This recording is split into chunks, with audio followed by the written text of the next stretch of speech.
I'm Owen Burke. I'm here with Insider Picks, and we are going to try PicoBrew's Pico-C, their newest home brewing machine. It is a beer brewing appliance, a sort of pod machine for beer brewing, if you will, and it's supposed to be very easy to do.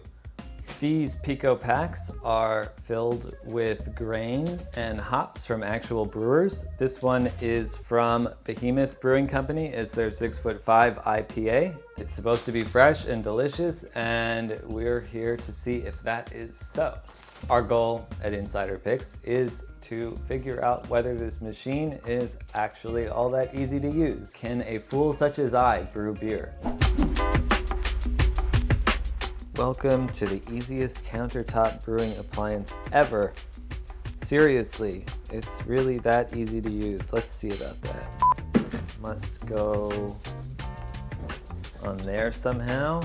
Setup just generally took a lot of time. I'm sure we could cut that a few more times. There are things that took us longer. But just assembling these different parts, there were like 100 different pieces. I'm exaggerating, but there were a lot of different pieces to sort through. The user manual itself, which you access online, which is pretty handy. We don't need a 165-page booklet. Yeah, it's 165 pages long. So that was a lot to get through. There were also things like the surprise that we needed Wi-Fi, which is actually a very interesting component of the PicoBrew. You connect to Wi-Fi so that it knows exactly which Pico pack you're using. Different recipes and ingredients call for different temperatures. And then the other issue is the silicone gasket that goes around the top of the brew keg. That thing just would not stay on. This took a lot longer than we expected. I think we went in thinking we were gonna have beer in 7 to 12 days or something like that. Here we are 28 days later. Part of that was me, but not all of it. In goes the Pico pack.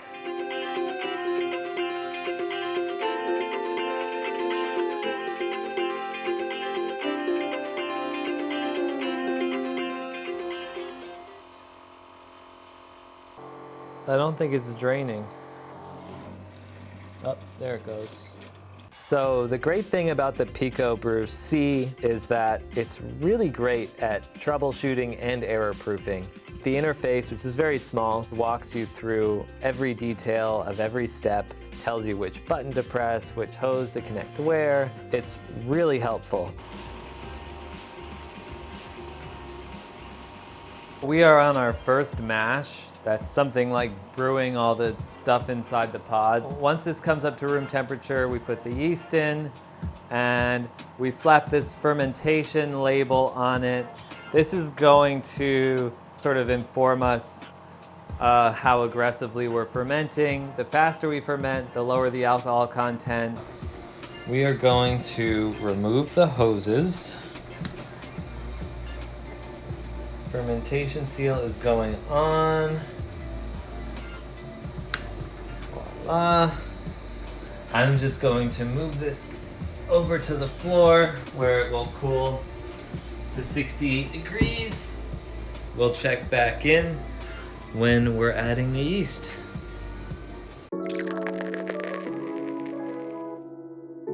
Okay, so this has been sitting for 24 hours. It's reached room temperature. That looks kind of gross, but kind of looks like beer too, so let's see how we do.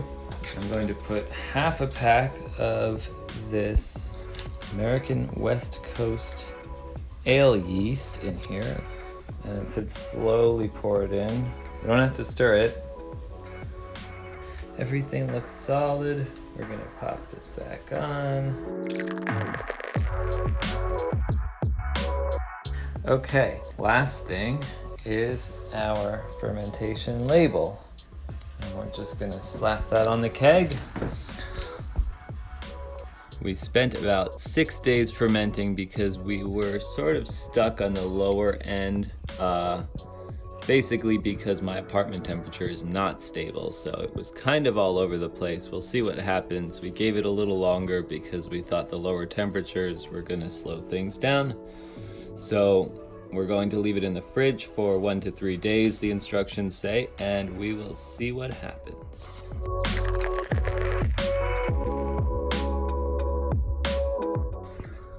Okay, so we are cold crashing the yeast in the refrigerator now. This takes 1 to 3 days, and we'll be carbonating it with sugar within about 3 days. Stay tuned for more. After about 3 days of fermentation, we added a dry hop sachet. We didn't manage to get it on video, but it looks something like this.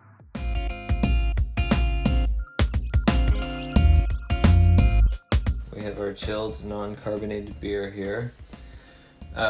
We are going to rack and carbonate the beer now. It's on like so. Stuff comes out of here. I don't see any trub. We're going to now add the carbonation sugar.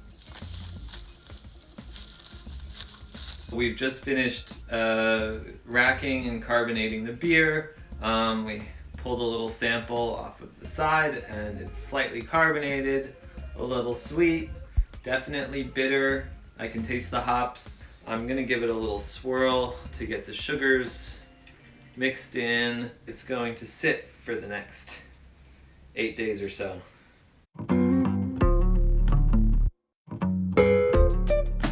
Okay, so we're back after 28 days from our start date with our home brew. It feels like it's pretty carbonated. Okay, here goes nothing. That's kind of flimsy. Oh, kind of like a Gatorade cooler. And what do we got? It's definitely carbonated. We let the foam settle a little bit. Let's see how this thing tastes and smells. Lemony, a little piney, kind of sweet, definitely sweet. Okay, pretty good. I think it's a little sweeter than it was when I first tried it.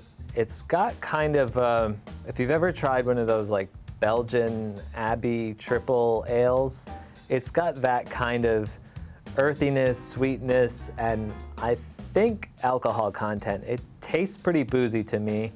What that's from, I would be willing to bet it had something to do with our fermentation process. We had, wildly variable temperatures in the apartment. The heat was going on and off. But all in all, definitely beer. Definitely drinkable. I would just be careful. I really think I overbrewed this, and it's quite strong. So overall, I think we did an all right job. I'd give this beer, personally, maybe an 8 out of 10. It's a little too sweet for my liking, and yeah, I wonder what's gonna happen to me by the time I finish this glass. I really think there's a little too much alcohol in it. I think what I would do next time would be to really make sure I had a stable environment regarding temperature. My best guess is we definitely screwed that up. I might have been off a day or two and letting it ferment, letting it carbonate. So I think the PicoBrew is great for someone who's just getting their feet wet with brewing. It also takes up a lot less space. Totally manageable even in a moderately sized one-bedroom apartment in, say, New York City. If you're more of a liquor person, Pico also makes something called the Pico Still, which allows you to infuse and even distill liquors that may or may not be legal where you are. So check with local laws and regulations, but that could be a lot of fun too. If you'd like to try brewing beer at home using the Pico C, check out the link below.